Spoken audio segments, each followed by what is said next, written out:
everybody, welcome back to Rulebreaker. Today we're going to take a look at the Volume 3 Vigil Twilight Codex for Twilight Imperium 4th edition.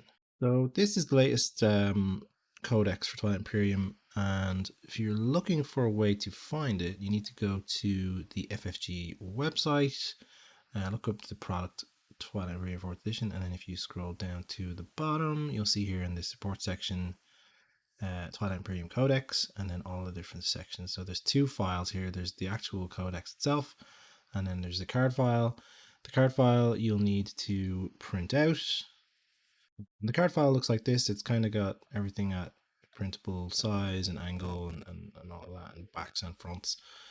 You take it to any professional printer, they'll be able to figure this out for you pretty easily. And it's worth it. It's really good. So yeah, that's that file. It includes a new faction, the Council Kellers, who we will not cover in a lot of detail in this video because we're going to do a full feature video on that faction, just like we've done for every other faction in the game. So you'll see that at a later date. So let's go into the main document itself, and then we're going to show you some stuff about a specific card. So it's got its usual sort of layout. It's got a bunch of ads at the start after the contents page, which you can look at in your own time. There's a note here from Dane Beltrami, the developer, main designer, talking about all the cool new stuff in here. And then there's a really interesting 4-page, is it 4 pages? Yeah, 4-page bit of short fiction about the new Kellers faction. Well worth a read. It's called Shadow Operations. Yeah, give it a read. It's really fun. We're not going to cover that here. And then there is also an ad for the new role-playing game on the Genesis system, which you can look at in your own time as well. It's interesting if you're into RPGs. Seems to be pretty fun. I think it's a similar system to what they've done with their Star Wars RPG and other products. And the real meat of the codex really starts on page 13, where we get into the Omega Initiative. This is the stuff, the new stuff, the changes, the additional content to the game that gets put in. And as you can see here, there's a whole explanation of why they've done it all. There's a new extra hero, a complete change of leaders for the Brotherhood. There's also a change of 2 leaders for the Nalu and an updated mech. There's updated versions of 3 of the secret objectives, 3 of the most annoying secret objectives, to be completely fair. And then there is 6 new exploration artifacts that you can add in. These all are really good and encourage the use of dark energy tap in the game. So I like that. I like that a lot. Adds a bit of variety to the game. And then there is a new faction, the Council Kellers. They kind of have like secret agents, and they have people from different races working with them.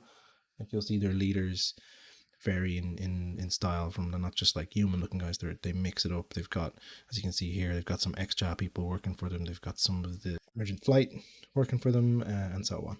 And they have their own home system, and they have all of this cool stuff going on. There'll be a separate video for them. As you can see here, they've got a full faction sheet. They've got full fiction on the back, whole new starting units and starting technology. Again, we'll cover that in a future video very soon. And then there's also just some extra content here, like there's the extra alliance reference cards and all of that. And there's some of those in the print file as well for the new Nalu, Yin, and Excha things as well. And then just a couple of ads for some of their other products, like this Twilight Inscription game that just came out recently, the Roll and Write thing, and some of their new books, which look really fun. So that's the meat of it. That's like the document. You're going to want to read through that for all of the details, and you're going to want to get this cards file, which is going to give you access to all of the stuff. Otherwise, just find someone online, as I said earlier, who's already set this up and prints out good ones. I've got a really good quality copy of this from someone that I found on Etsy. If you search it out, you'll find it, and totally worth it. Only a few quid to get that done. Really nicely made, and yeah, it's awesome. So without further ado, we're going to get into the meat of the specifics of some of this stuff, the Omega Initiative content. And so let's go to the table and take a look, starting with the new heroes and leaders. Okay, so if we come over here and take a look at the cards and compare them, this particular example is actually quite stark the difference between these two different heroes is insane. So the new one here, Political Data Nexus with the Omega symbol on it, reads, when you exhaust planets, combine their values of the resources and influence. Treat the combined value as if it were both resources and influence. So this is, as far as I know, the only hero ability at this level in the game that isn't purged. So it's there forever, and it's really good. It makes all of your planets kind of double, or sometimes better than double, depending on how you do the math. Making resources and influence out of everything, so you can just double down as a turtle, keep on defending, scoring points the way you do. So this works really well, synergizes really well with the faction. And compared to the one that comes in the base game here, the original Data Nexus, which is extremely different. It's an action. You may discard one law from play. So, that was very swingy or hit or miss. Sometimes it would be game changing. Sometimes it would make absolutely no impact in the game whatsoever, through no fault of your own, as the Xcha. And then it says, look at the top 5 cards of the agenda deck. Choose 2 to reveal and resolve each as if you had cast 1 vote for an outcome of your choice. Discard the rest. Other players cannot resolve abilities during this action. Then purge this card. So again, you get to choose 2 laws out of 5, agendas out of 5, and again, there's such a big deck of those that you could get something really useful or really not useful in that 5. So it felt very out of your control, very random, and I think this one, as powerful as it appears at surface value, it really just brings them into the game a bit more. It actually gives you something to strive for with your leaders. Yeah, it just helps them a lot. I think it's a really good game balancing update for the Xcha. Alright, and then onto the Yin upgrade. So they actually upgraded all 3 Yin leaders at once in this Codex 3. So Brother Mylor, Brother Omar, both got upgraded, and they changed the name of the Spinner Overdrive to Quantum Dissemination, and they're quite different, so you'll see that in a second. The first one is more of a clarification kind of thing. It just makes it easier to do it. So the new Brother Mylor Omega is after a player's unit is destroyed. Previously it was that it had to be a destroyer or a cruiser. And now it allows him to do this ability where it says you may exhaust this card to allow that player, so it doesn't have to be you, it can be someone else, to place 2 fighters in the destroyed unit system if it was a ship, or 2 infantry on its planet if it was a ground force. So the old version, it was only fighters and it had to be in that system. The new version is it can also be infantry if it was a ground force, so a bit more flexible. The fact that it doesn't have to be a destroyer or a cruiser means that you have a bit more variety of the types of ships you can go for early as the Yin if you want to be using this a lot, and you can use it to get more infantry as well if you need to. Brother Omar, on the other hand, he still goes with this whole green technology thing, but he's a little bit different. The old version was that the card satisfies a green technology prerequisite, same as the new one. But it also had, you may produce 1 additional infantry for their cost. So an additional one, meaning that you could probably get 3 for 1 money. These additional units do not count against your production limit, so your production limit wasn't getting butchered by the fact that you were building loads of infantry units. It's changed here. It's now when you research a tech owned by another player, so kind of synergizing with the green thing here a little bit.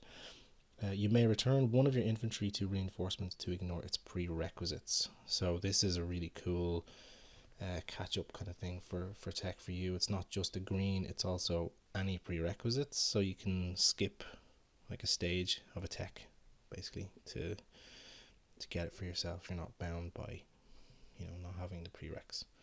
And this one isn't always on, and it's the one that you can use with your alliance, so that's pretty cool. Something that other people will want a lot, so you can do some deals. And the last one, Spinner Overdrive from the first version, was an action which said for each planet that contains any number of your infantry, either ready that planet, so take the card, flip it, make it usable again, or place an equal number of infantry from your reinforcements on that planet. So, double up the dudes there. Then purge this card. The new version is is very different. Instead of doubling up a bunch of guys on a planet, you're kind of beaming them onto a planet, or thinking about like an insurgency or an uprising. It's action. Commit up to 3 infantry from your reinforcements, so not from the board, but from your tray or box, to any non-home planets and resolve invasions on those planets. They can be any planets at all on the board. You don't have to ships there. You can be complete opposite side of the board where you've got no contact to that part of space whatsoever. You could be blocked behind a wall of defenders. You can still do this. And it says here, players cannot use space cannon against these units. So it's a straight up hand-to-hand combat melee battle between some crazy yin bastards, crazy yin guys, and whoever is trying to defend the planet. And then you purge the card. So you can send all 3 to the one planet if you want to, or you can target 3 different planets with one guy, or any combination thereof. So really flexible, really fun, cool new leader for the yin. So this complete change, it really opens up the ship stuff with the first one. It goes for tech in the second one instead of just what it did before, with the building extra guys. And then the last one, this kind of like uprising thing or appearing out of nowhere thing is really cool, as opposed to the readying a planet, which was okay. So this is a very different sort of path for these guys. Gives them a lot more viability, I think.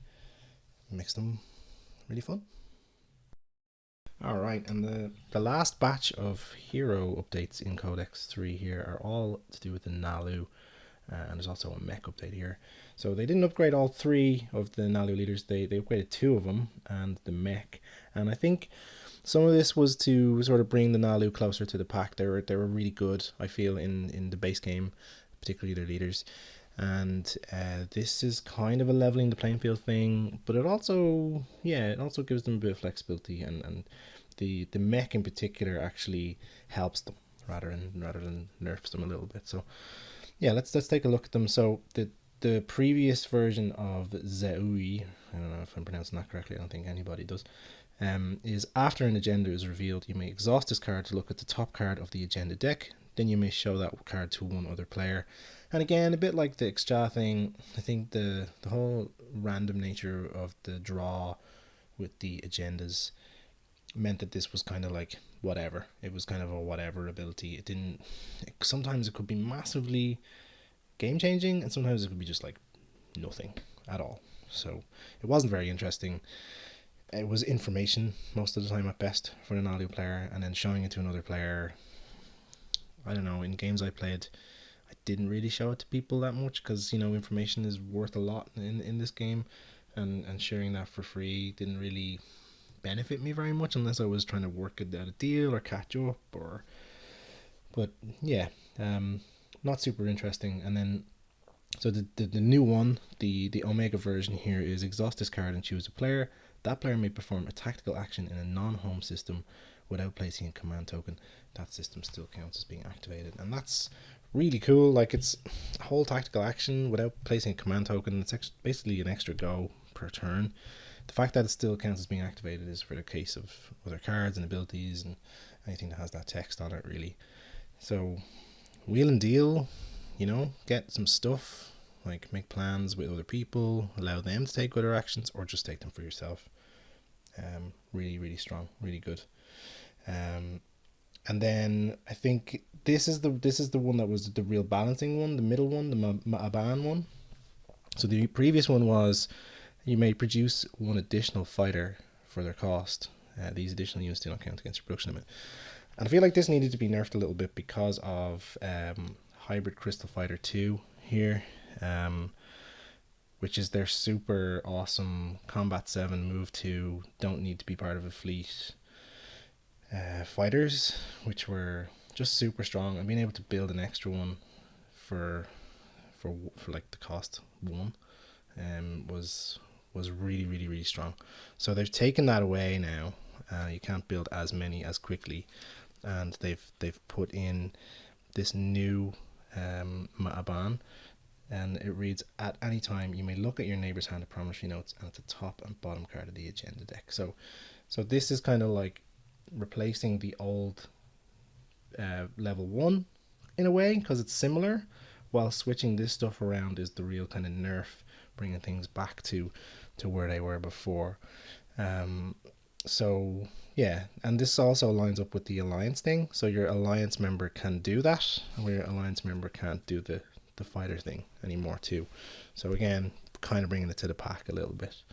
And then at the end, try and, you know, maybe the nerf felt a little harsh. The designers brought in a new mech to kind of sort of make up for that a little bit, which is the previous one was again quite random, to do with relic fragments. It was during combat against an opponent who has at least one relic fragment, which in my experience tends to be usually everyone at the table after a few rounds. So it was apply +2 to the results of this unit's combat rolls, making them pretty strong against everybody most of the time. But if someone gets rid of them, then it's just a very arbitrary way of having a +2 against some people and not against other people. That's been changed.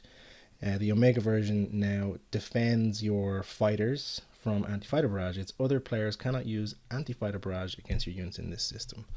So it kind of goes against the whole idea of the crystal fighters being their own thing, where they can fly off on their own without being part of a carrier or a fleet, because a carrier or fleet is needed for the mechs. But that gives you the flexibility, the choice. Do you want to have a whole bunch of them with a carrier and a mech to avoid anti-fighter barrage, or do you want to split them up? And it adds a lot of flexibility to them. So I think it's pretty good. I think it's a less one-dimensional way to play the Nalu, and taking factions out of one dimension and giving them more variety is always a good thing, in my opinion, in this game. So I like this change. I'm excited to play it. I haven't played it yet. I'm excited to give it a go as soon as I can. Alright, and moving on to the secret objectives. There's 3 new secret objectives here. They've been adjusted from the previous version. Alright, so let's compare the old version with the new version. So turn their fleets to dust. The original one, use space cannon to destroy the last of a player's ships in the system. Really difficult, this one. Like, frustratingly difficult. Whenever I drew this one, I would throw it away and try and get another one if possible. The new version, turn the fleets to dust Omega, is destroyed the last of a player's non-fighter ships in the active system during the space cannon offensive step. I still hate this one, honestly. I still think it's annoying.